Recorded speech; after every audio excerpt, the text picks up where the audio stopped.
Hi, everyone. Welcome to the College Essay Guy Virtual College Fair. Thank you so much for joining us. We are really excited you're here. My name is Catherine, and I will be your facilitator for this session. Before we get started, we do have a few housekeeping items to note. First, your camera and microphone are off. You are muted, and your video is off. The panelists can't see or hear you. If you have any questions at all, feel free to use the Q&A button towards the bottom of your screen to type in your questions to the presenters at any time. They are here ready to assist. This is one of many college presentations being offered, so feel free to check the schedule on the website for more.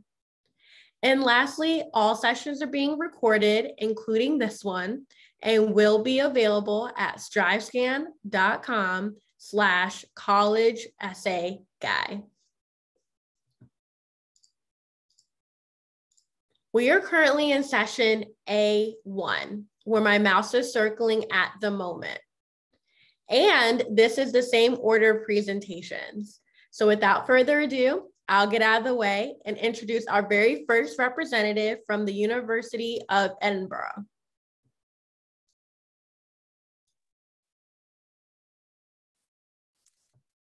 Hi, everybody. My name is Hilary Sementina, and I am the Regional Admissions Representative for the University of Edinburgh, Scotland, and I am based in California. So the city of Edinburgh is Scotland's capital city, but although it's the capital, it's relatively small with just about 500,000 people living in the city. Students do make up 15% of our population. There are actually 4 universities in Edinburgh, but the University of Edinburgh is the largest. We are often referred to as Europe's cultural hub or the festival city because we have lots of big festivals throughout the year. And as a capital, we have everything you would expect: museums, theaters, cinemas, nightlife, but it's a very compact and walkable city. You do not need a car to get around. Most students walk, ride their bike, or take the bus because we have a great public transportation system. The University of Edinburgh is one of Scotland's ancient universities, founded in 1583, and we're currently ranked 16th in the world. We are a large research-based institution with about 85% of our academic staff actively involved in research, and this is across multiple subject areas that directly influences our undergraduate and postgraduate teaching. This photo here is of Old College, where our law school is, and many of our administrative buildings.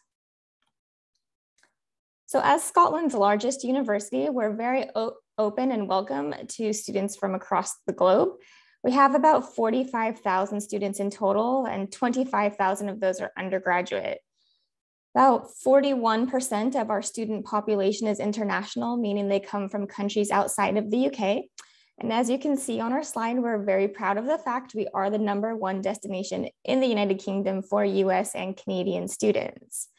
So we have many societies and clubs and groups and events on campus that celebrate our diverse community. And I should also mention that our staff are very international, with about 1/3 of our staff coming from outside of the UK. So our university is divided into 3 colleges, but that's not to say we're a collegiate system like Oxford or Cambridge. It's just how we organize our academic disciplines. So the largest is the College of Arts, Humanities, and Social Sciences. This is where you'll find subjects such as English, literature, law, business, history, our languages, for example. We have the College of Science and Engineering, where you can find chemistry, engineering, informatics or computer science, biological sciences, and then our College of Medicine and Veterinary Medicine, which is where our medical and vet students study. So as a large university, you'd expect we have many degree programs, about 390 undergraduate degrees for you to choose from. So hopefully we offer something that you're interested in.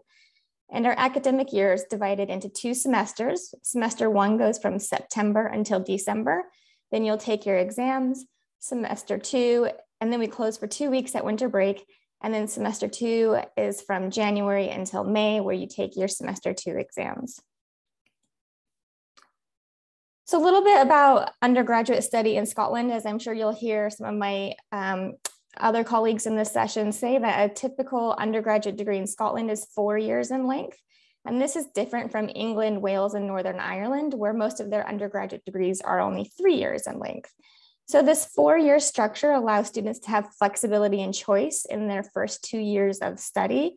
So although you'll take classes that are compulsory for your major, you'll also get to take electives and other subjects across the university. Once you get to your 3rd year, that's where you really specialize and focus on your degree and concentrate on your major. And at Edinburgh, a lot of our students do a year abroad during their 3rd year as well.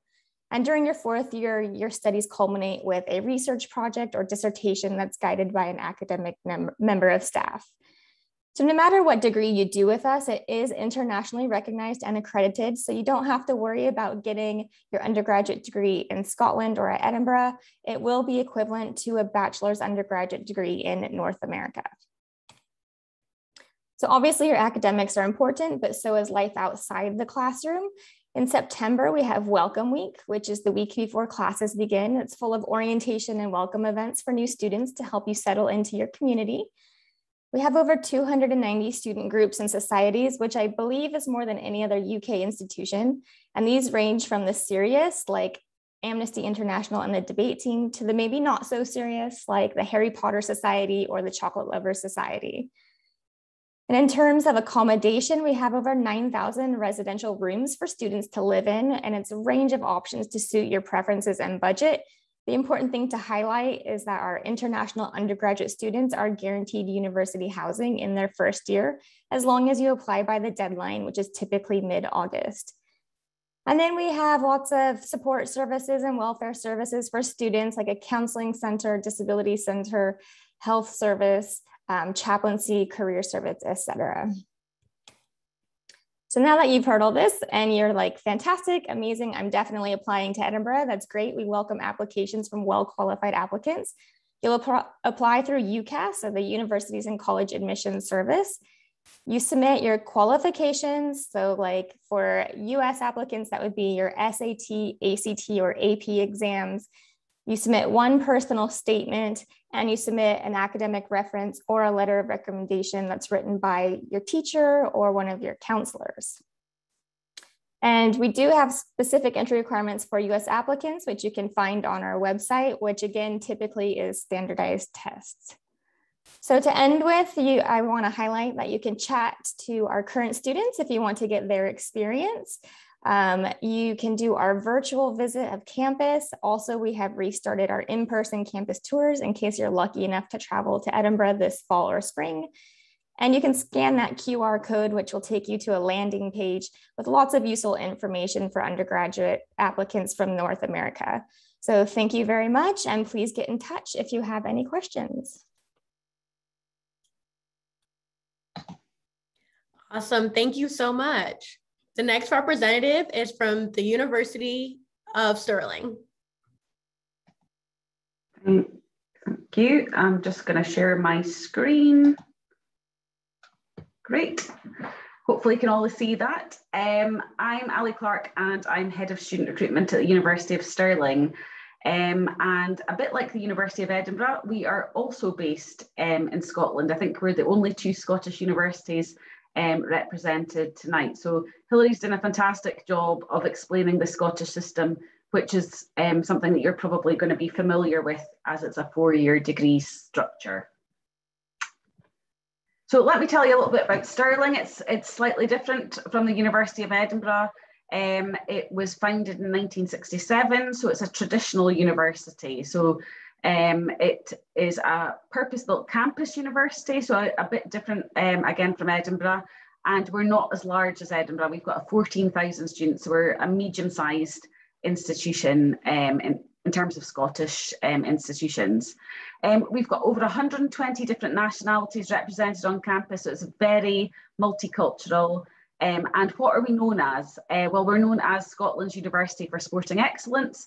And last year, we were also voted as UK Sports University of the Year. But don't worry, for those of you that are not sporty, a bit like myself, we have sport at all levels, from beginners. So if you want to try something out, something new like Octopush, which is underwater hockey, all the way through to our elite sports program. So for those of you that were following the Tokyo Olympics recently, One of our very recent graduates, he only graduated in June, Duncan Scott, actually came back to Britain with 4 medals for swimming. So very proud of that fact. We've also got a really high student satisfaction rate. So in the UK, there's a survey that takes place every year called the National Student Survey, and it's voted for by students about their learning and teaching, their whole experience really, and we are consistently in the top 20 in the UK, so very high praise indeed. So where are we? Well, we're in the heart of Scotland, just where that heart is. We're about 40 minutes away from Hillary's institution in Edinburgh, and about 25 minutes from Glasgow, which is the largest city in Scotland. Stirling itself is a city, but a much smaller, more compact city, and a very historical city as well. So although Edinburgh is the capital of Scotland, the ancient capital of Scotland is actually Stirling. It's also known as the gateway to the Highlands. So if you're interested in finding the Loch Ness Monster or just exploring some of our beautiful countryside, Stirling has easy access to cities, but also easy access to the countryside as well. This is our beautiful campus. It's 330 acres and it has everything that you could possibly need. It's a beautiful campus, but it's very much a community feel about it as well. And it's probably the most Scottish that you can possibly get. We've got our very own loch that you can see in the middle. That's the Scottish word for lake. And we've got our own castle on campus, and we've got a 9-hole golf course, as you would expect it being the home of golf as well. Our teaching facilities are on campus, as well as our extensive sports facilities. And we also have a student village to suit all budgets as well. The last thing that I want to point out in the campus before I move on is our extra facilities. So we've got various eateries, we've got shops, we've got grocery stores, we've got a pharmacy, medical practice and dental practice on our campus. And we also have our very own movie theatre. So if anybody's ever watched the film Braveheart, starring Mel Gibson, obviously Mel Gibson is Australian and not Scottish, but he played one of our Scottish national heroes, William Wallace, Braveheart. And as a result of that, the world premiere for that film didn't take place in London, Leicester Square, or in Hollywood. It actually took place in our very own movie theatre on campus. So Hillary's already talked about the sort of flexibility of the Scottish system, because they've got that extra year, which allows you to take internships, study abroad, and also take multiple subjects before then focusing in on either 1 or 2 subjects. At Stirling, we've got an ultra flexible curriculum. So we've got 5 faculties here: arts and humanities, things like film and media, journalism, English, history. Then we've got health sciences and sport, nursing, all the different sports programs. And we've got some new sports programs coming up: sports psychology and sports development and coaching. They're starting next year. Natural sciences, marine biology, maths, data science, social sciences, criminology. We're consistently in the top 3 in the UK for criminology. And then Stirling Management School, we've got every sort of specialism in business that you could expect. But like I say, it's an ultra flexible curriculum, so you can actually take subjects from the different faculties. You don't just have to stick to arts and humanities or sciences at Stirling. What we're looking for, we're now test optional, and there's no sign of that going away. That was obviously taken on board with the pandemic. We're looking for 3.0 unweighted GPA, and if you are submitting tests, we would be looking for the following. Like other universities, we accept UCAS, but we do have a direct application, and we do accept the Common App. We do have extensive scholarships for undergraduate international students, and obviously extensive scholarships if you are an elite sports person as well. Tuition fees have just been announced for next year, slightly more for lab-based subjects, but Stirling has one of the least expensive living costs in the UK.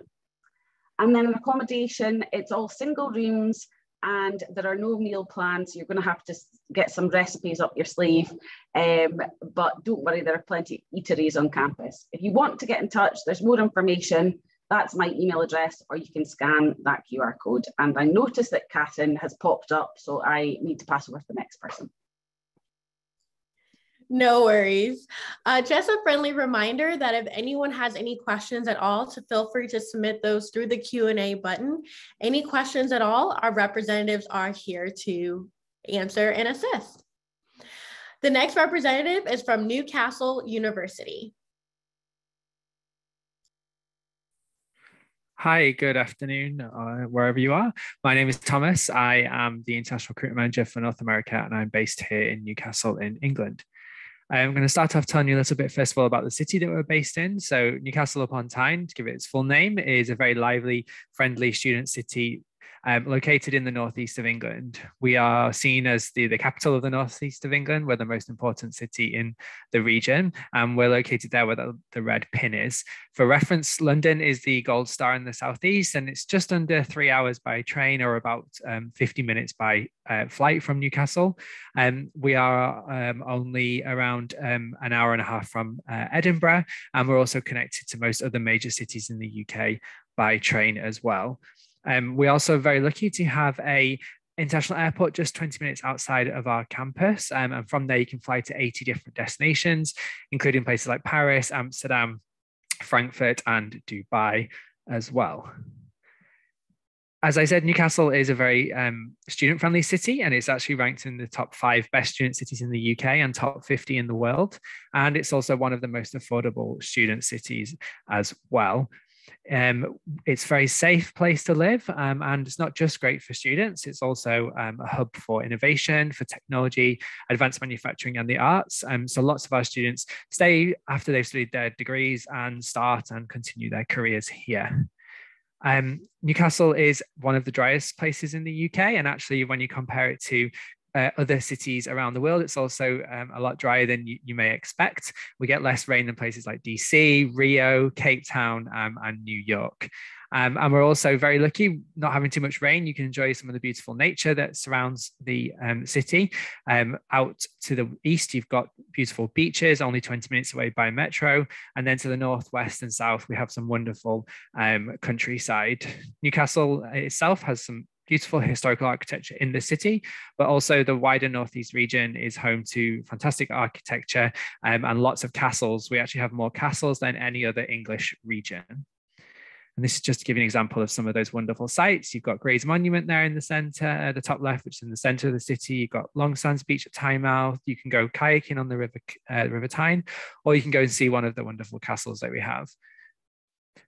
We're very lucky that the campus itself is located right in the heart of the city, and you can see that from the picture here. So you've got the gold shapes in the bottom left and right are where our most of our teaching and buildings are based, and also home to things like our Students' Union and all of our facilities, our gym, and also a sizable portion of our accommodation as well.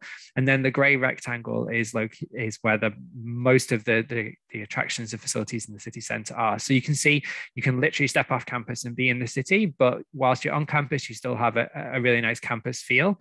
And that is the heart of our campus there.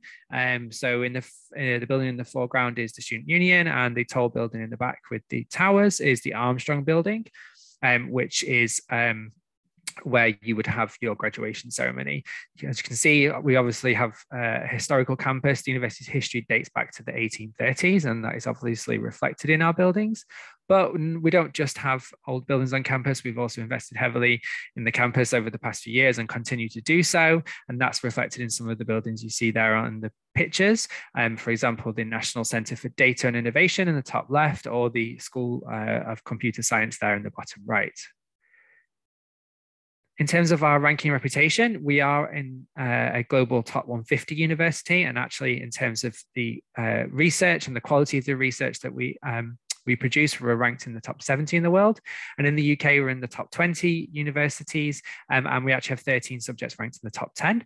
We're also a founding member of something called the Russell Group, which is similar to the Ivy League in the US and includes places like Oxford and Cambridge.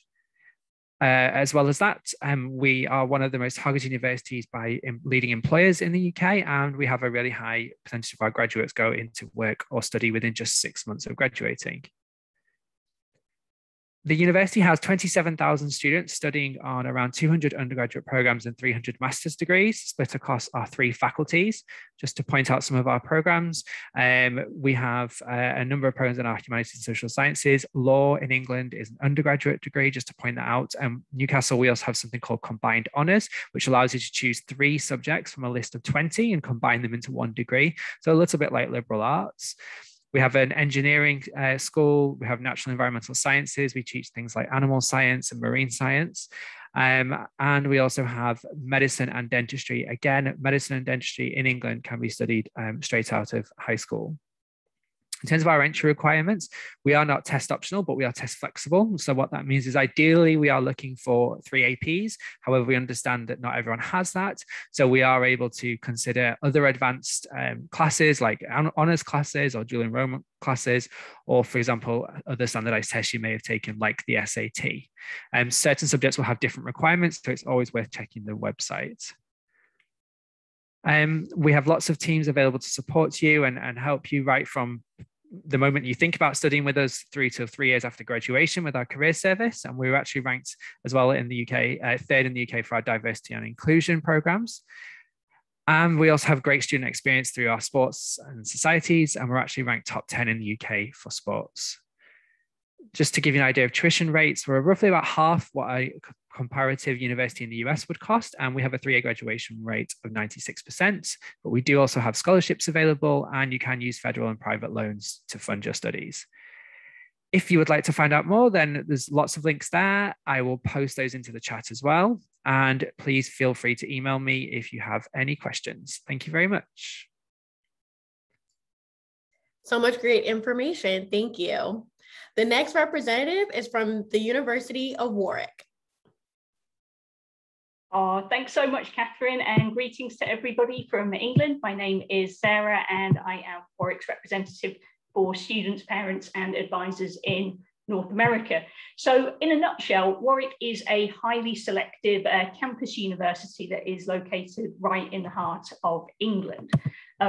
Academically, Warwick challenges universities that are centuries older than us. We're only just over 50 years old, but we're consistently rated in the top 10 universities in the UK and the top 100 worldwide.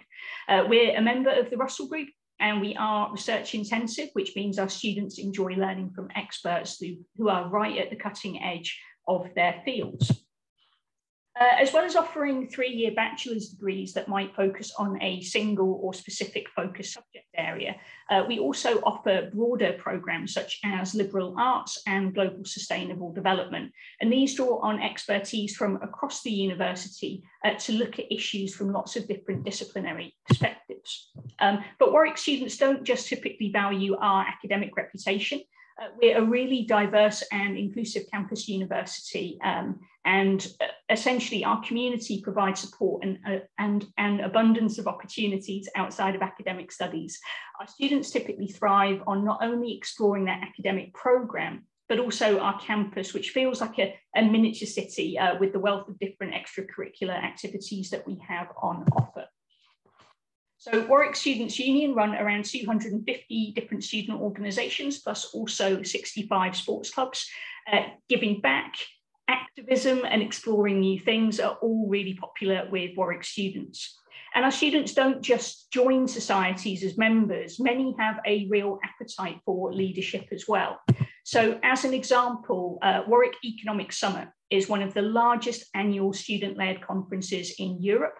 This is organised and brought together by Warwick students. And you can see from the range of speakers that they brought together for the most recent forum that our students are real go-getters in terms of reaching out, building networks, finding opportunities, and really making things happen. Warwick is a suburban campus. We're located on the edge of the city of Coventry, which is a medium-sized English city. From Coventry, it's super easy to travel around the UK and Europe. So we would kind of say that we're in the middle of everywhere. With our access to Coventry and Birmingham, students can easily enjoy city life. And for those keen to explore the area around the university, we're surrounded by historical towns, stunning castles, and the birthplace of William Shakespeare. We have a housing guarantee for on-campus housing for first-year students, and for the second and third year, Warwick Accommodation run a site called Warwick Student Pad, which helps students to transition to private housing in the local area that's been vetted by the university. So we really do support students in their growth and transition towards independent living. So at the end of their degree, their confidence to really go off and explore new opportunities. Tuition varies by programme and is typically lower for arts and social sciences than for STEM. Warwick and the surrounding area have very reasonable costs of living compared to some of the bigger cities in the UK. The costs shown here are a very approximate guide, but would hopefully give you an idea on amounts for 1 year. And so just treble this for 3 years to figure rough costs out for the duration in total. And we believe that there should be no barrier to talent. So that's why we're committed to offering a scholarship that makes it easier for gifted, ambitious international learners to pursue their academic interests with us. For 2021, we offered 250 tuition fee awards based on academic merit. And we're really excited to run this again for 2022 and are currently discussing the number of and value of the awards that we'll be offering. For admission, we publish our IB diploma requirements on each of our programme pages on our website. For students on a US high school curriculum or taking other international qualifications, we use an equivalency system to our UK A-level requirements. And this typically translates to a minimum of 3 AP tests ranging between 544 to 555. Students don't need to have achieved these test scores already before applying. So for students in senior year, if you're planning to take AP tests in May and you're on track to achieve these scores, I would very much hope that you would consider us as one of your university choices. In addition to academic qualifications, the personal statement, the recommendation letter, and predicted scores for senior year are crucial components of the application. And for learning more about the application process and the personal statement, which is essentially really different to the type of statement and essays that you'd write for a US college, I definitely encourage you to check out my self-serve Padlet of resources. I'll share a link to this in the chat so that any of you can access this later. You'll also find my email address on here as well. And through the Padlet, you'll also be able to link through to our virtual open days registration page. We'll have students and faculty available live in October, plus everybody who signs up will get access to the recording. So if you're busy with school or if the time difference doesn't necessarily work, you'll be able to get those recordings later. So thanks so much for listening. And without further ado, I will hand back to Catherine so she can introduce the next speaker. Thanks so much. Thank you. Before we jump to our next representative, just another friendly reminder that if you have any questions at all, to feel free to submit those through the Q&A. Any questions at all about the college application process, or even any specific questions for any of our schools represented here, we encourage you to include the school name. The next representative is from the University of Melbourne. Okay, good day everyone. I'm Todd St. Vrain from the University of Melbourne. So we're going to take a brief trip down under.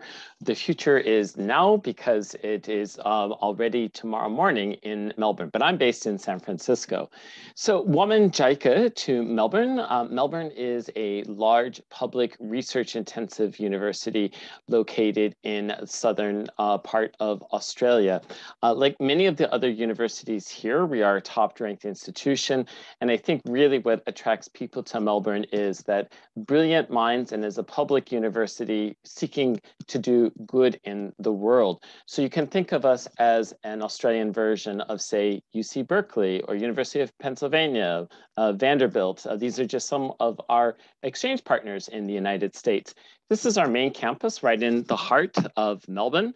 And I think what I love about Australia, having gone there as a graduate student, is a very multicultural country. And as people from around the world, our community of Americans, if that's where you're from, is probably several hundred students. And we are very large with 25,000 undergraduates and an equal number of graduate students. We have great employment outcomes, and interesting to note that if you study for at least 2 years, which you would, you can stay in Australia and work for 2 years after graduation, just giving you options as to where you might start your career. So our degrees in Australia are just 3 years, kind of, I guess, was a reflection of our British heritage. And that is a savings in itself, but the exchange rate, the annual tuition is about 33,000 US dollars. The tuition will depend on the degree that you're in and the subjects. You can also use US educational and private loans at the university. We base admissions only on academic achievement. So unless you're doing something like visual, performing arts and music, we're never going to ask for a personal statement or look at extracurriculars. And it is all about how you did in your high school grades and test scores. And we'll get into the details of that in just a moment. And you're doing all of this in Melbourne. It's a city of 4 million people. We have 4 seasons, sometimes 4 seasons in a day. Very livable city. We're known for our food, our coffee, our music, our sports, getting out into the unique nature of Australia. So what can you study? We have streamlined our degrees into 8 options with a plethora of options of majors and minors. So this could be in our Bachelor of Agriculture. We call arts, meaning liberal arts, and I've put in bold some of the more popular majors here. We have an entire degree in biomedicine, since we have graduate schools and things like medicine and dentistry. We call business commerce, so you have to learn to speak Australian English.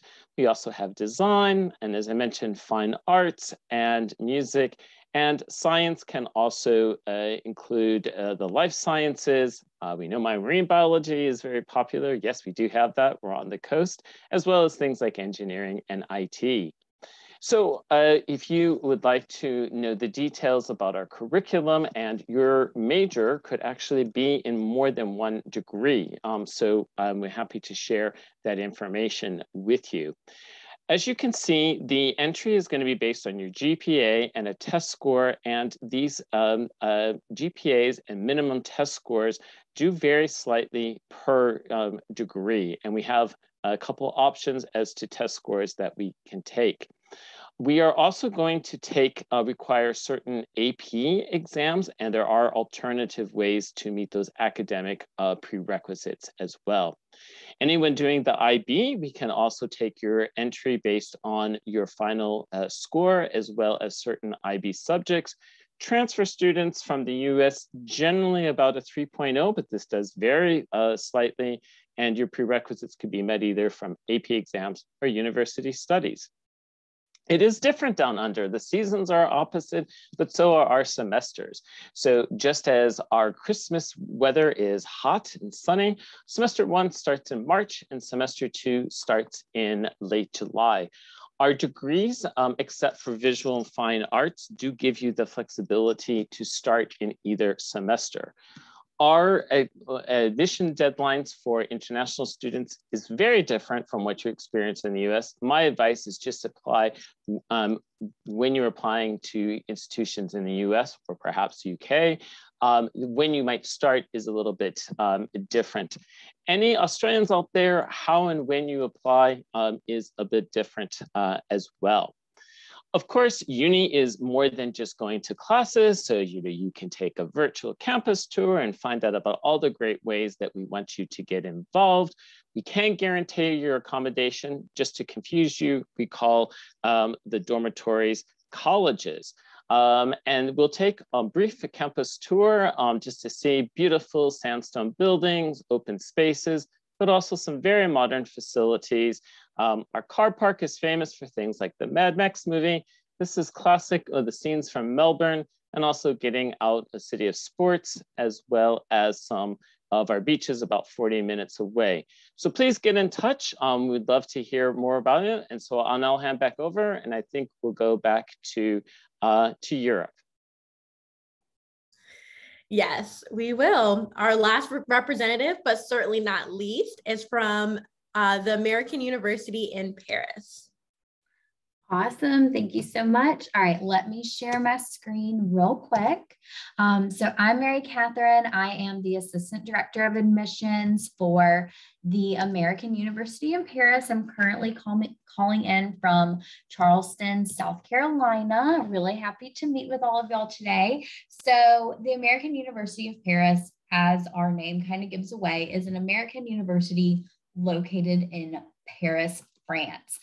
We have a really international student body that we're really proud of. About 50% of our students come from the United States, 15% come from France, 15% come from Europe, and 20% come from the rest of the world.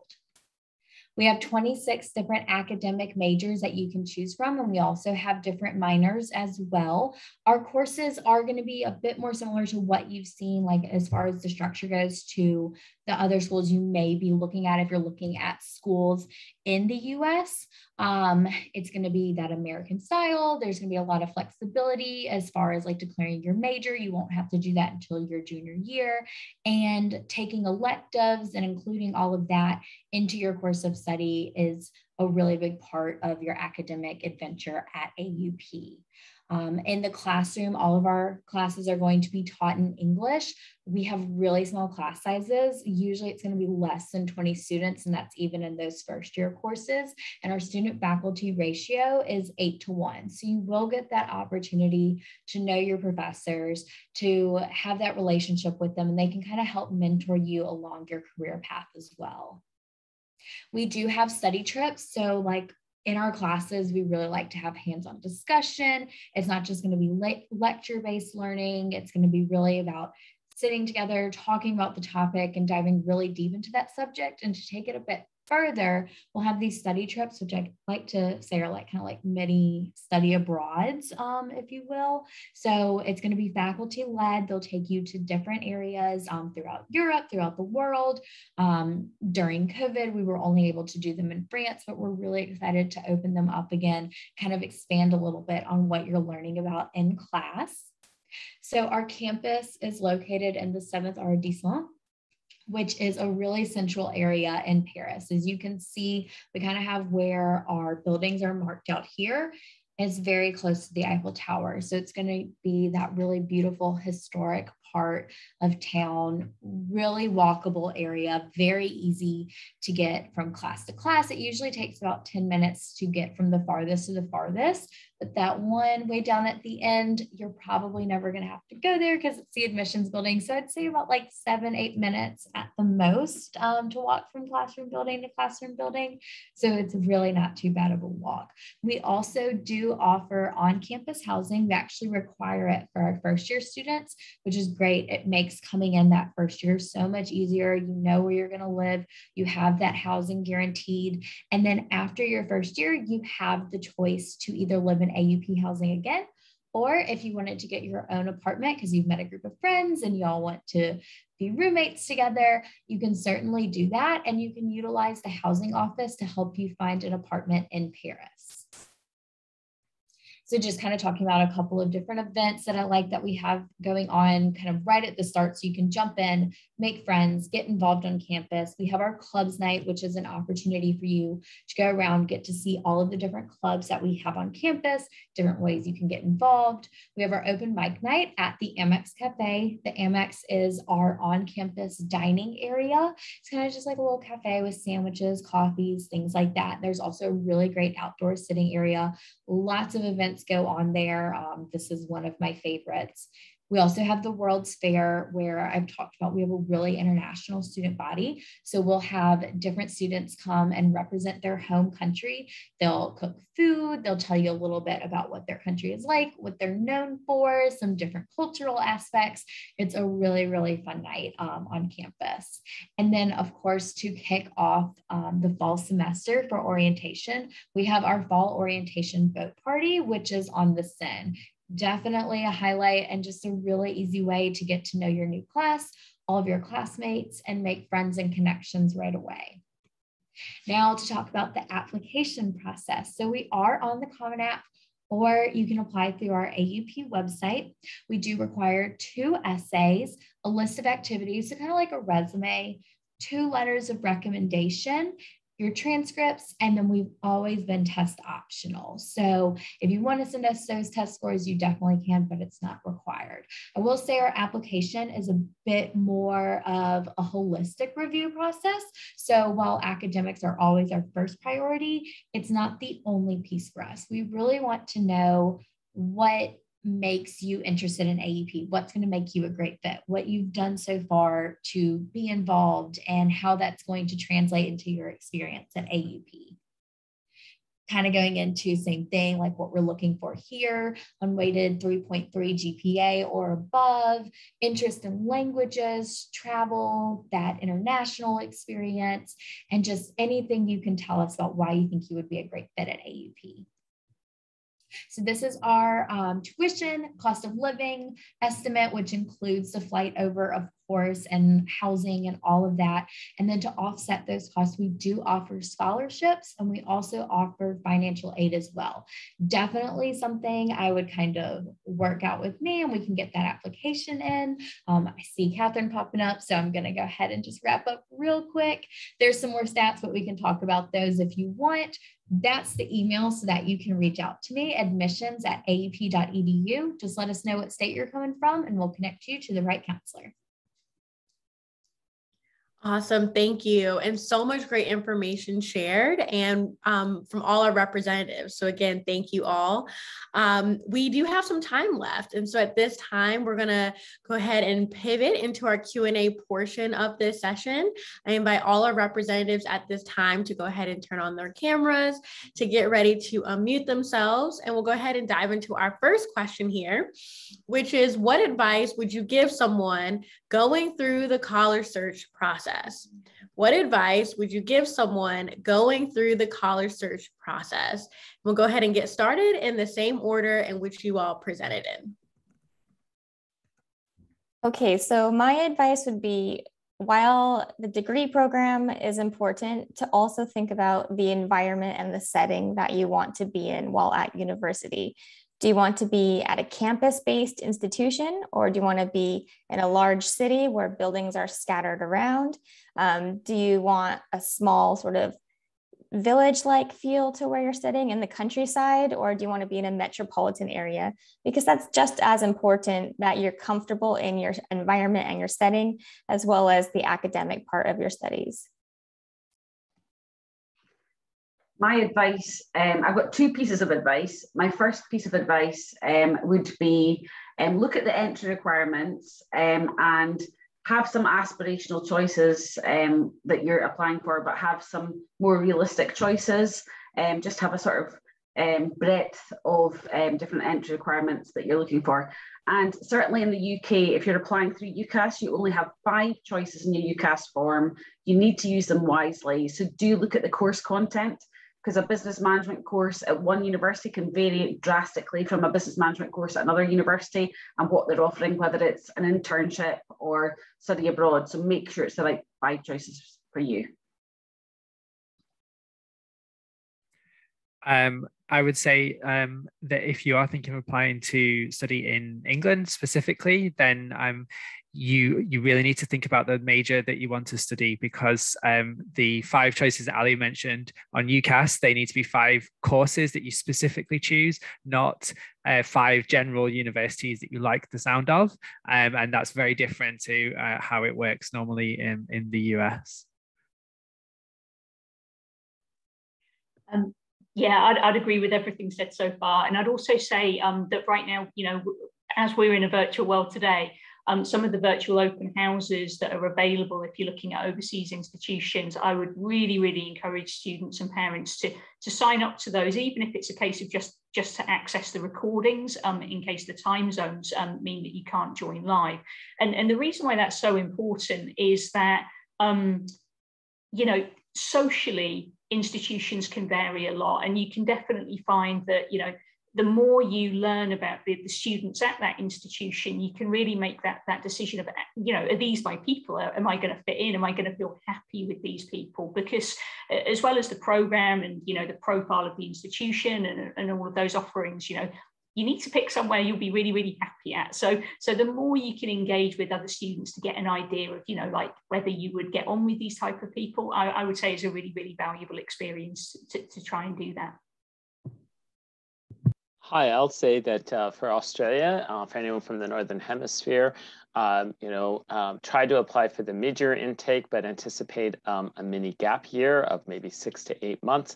Also, we really hope that you can leave your home country to go abroad for your undergraduate degree.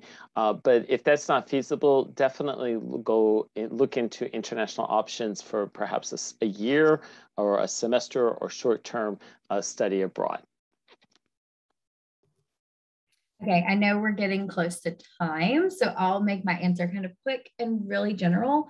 I think just taking advantage of people like us, admissions counselors, especially right now in a virtual world, we're so accessible, reaching out to us, you know, talking about all of these things that you've learned, any questions that you have, just so you can find the right fit for you is going to be a really good thing to do right now. Awesome. And what a great way to end. Thank you so much for all the great advice, for all the information shared. Again, it's always great to hear advice from those who work at their respective institutions. So again, thank you. And we appreciate your time. And thank you to each of you for joining us. We have reached the conclusion of this session. As we close, there'll be a very quick 5-question survey that will appear on your browser. If you don't mind taking a moment to fill that out for us, your feedback is super helpful. This is one of many college presentations, so feel free to sign up for more on the website where you registered for this one. And lastly, all recordings will be available at strivescan.com/college essay guy. Thank you all and have a great night.